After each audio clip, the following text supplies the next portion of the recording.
नमस्कार, बहुत बहुत स्वागत है आप सभी का अनअकैडमी में। मेरा नाम है अतुल जैन और मैं आप सभी का स्वागत करता हूं आज यानी कि 17 नवंबर 2025 के हमारे करंट अफेयर्स पे आधारित एमसीक्यू की सीरीज में। जैसा कि आप लोग जानते हैं, रोज 5, 6, 7 जितने हमको एमसीक्यू ढंग के लगते हैं और 10 मिनट के अंदर हम जितने एमसीक्यू कर पाते हैं उतने एमसीक्यू में आप सबके सामने लेके आता हूं।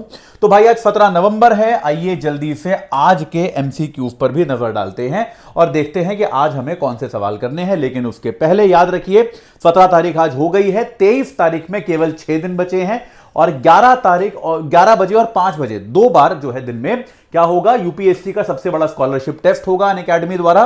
पूरी तरह से फ्री ऑफ कॉस्ट है, आपको बहुत ही आकर्षक पुरस्कार मिल सकते हैं, कार मिल सकती है, मैकबुक, आईफोन 17, लैपटॉप, बहुत सारे प्राइज मिल सकते हैं और बहुत ही शानदार टेस्ट होता है। आपको आपकी कमियों का पूरा आभास हो जाता है, आपको आपकी रैंक मालूम चल जाती है कि आपसे आगे कितने लोग हैं। तो ये सारी चीजें बहुत आवश्यक होती हैं आपकी तैयारी में। तो आज ही इस टेस्ट के लिए रजिस्टर कीजिए, इस वीडियो के डिस्क्रिप्शन बॉक्स में लिंक दिया होगा, बिल्कुल भी देर मत कीजिए, रजिस्टर कीजिए, पूरी तरह से निःशुल्क है। उस टेस्ट से जुड़िए, अपनी तैयारी को एक बार सही आकलन जरूर कीजिए।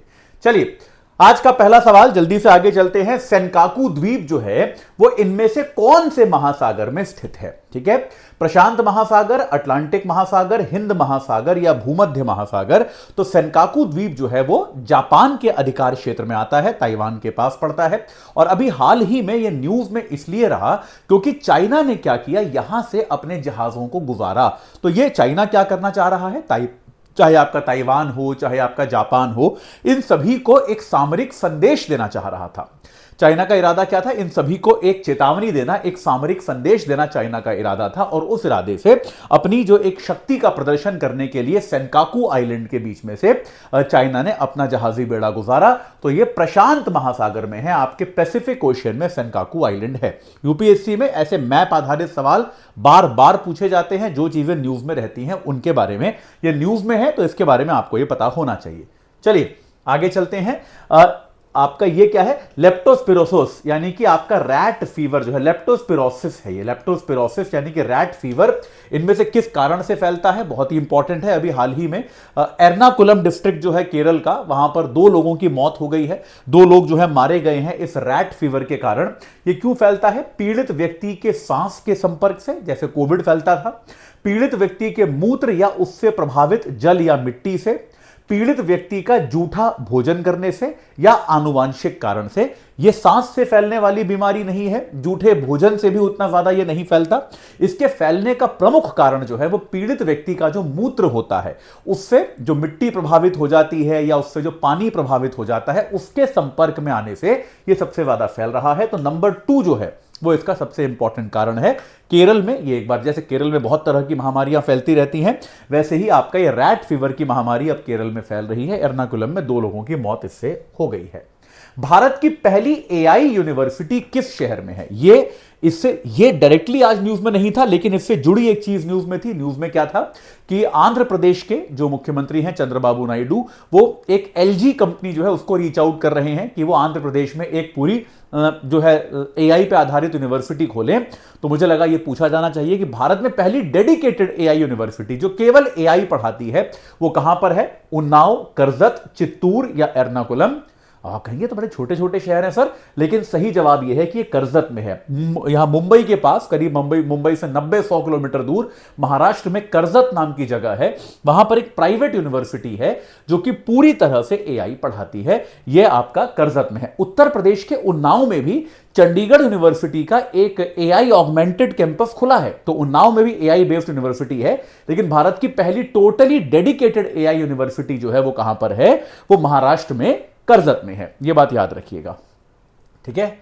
निम्नलिखित कथनों में से सत्य कथन, हमेशा पहली चीज इन क्वेश्चंस में क्या देखनी है? यह देखनी है कि सत्य पूछा है या असत्य पूछा है। आज सत्य कथन पूछे हैं, मैं बार बार प्रैक्टिस करा रहा हूं इस बात की, यह गलती मेरा एक भी स्टूडेंट करके नहीं आएगा। सत्य कथन पहचानिए। मुख्यमंत्री के इस्तीफा देने पर पूरी सरकार का इस्तीफा माना जाता है। किसी भी मंत्री के इस्तीफा देने पर पूरी सरकार का इस्तीफा माना जाता है। और जैसे किसी भी सरकार में मान लो नेतृत्व परिवर्तन होता है, तो क्या सभी मंत्री अलग अलग इस्तीफा देते हैं या केवल मुख्यमंत्री का इस्तीफा हो गया तो वो काफी है? तो मुख्यमंत्री, यह बात सत्य है, किसी भी कारणवश अगर मुख्यमंत्री ने इस्तीफा दे दिया, मुख्यमंत्री ने स्वेच्छा से इस्तीफा दे दिया, भले ही जैसे कई बार राज्यों में होता है ना, नेतृत्व परिवर्तन होता है, मुख्यमंत्री बदला जाता है, पार्टी मुख्यमंत्री बदल देती है, तो सारे मंत्रियों को दोबारा शपथ लेनी पड़ती है। क्योंकि भारत के लोकतंत्र में संविधान के अनुसार मुख्यमंत्री अगर पद छोड़ देता है या केंद्र में प्रधानमंत्री अगर पद छोड़ देता है तो सारे मंत्रियों का पद छूटा हुआ माना जाता है।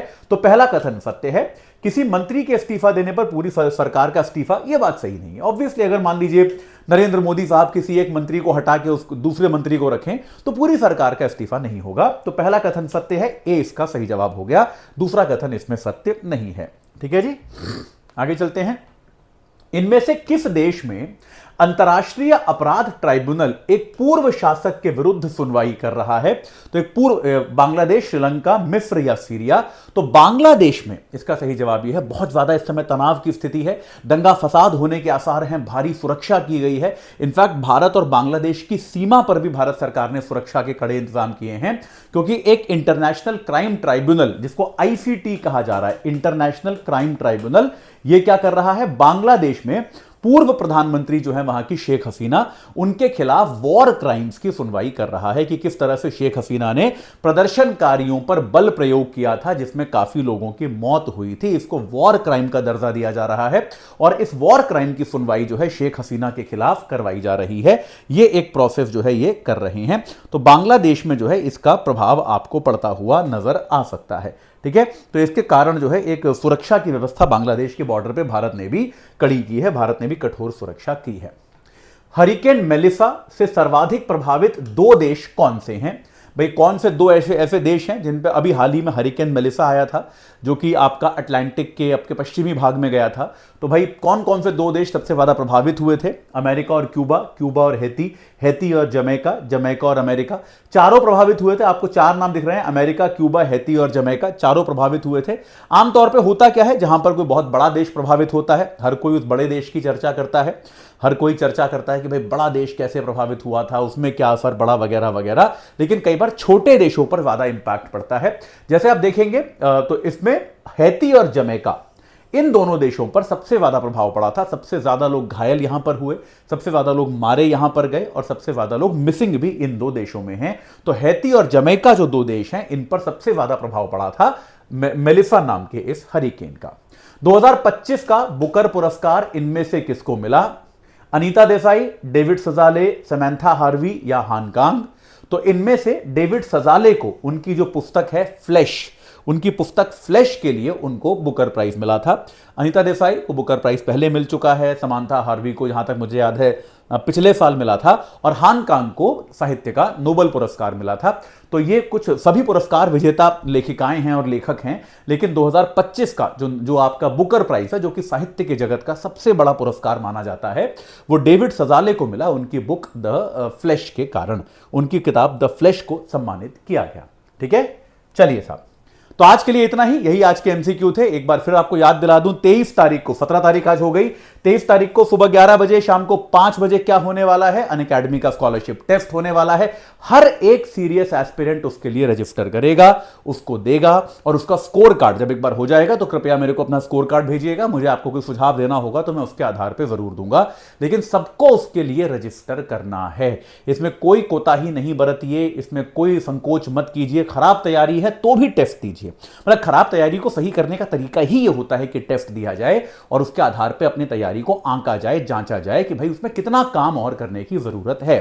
खराब तैयारी को खराब ही रखेंगे फिर तो वो खराब ही रह जाएगी ना। चलिए, तो आज के लिए इतना ही। एमसीक्यूज के साथ आपसे कल एक बार फिर मुलाकात होगी। इस चर्चा से जुड़ने के लिए आप सभी का बहुत बहुत धन्यवाद।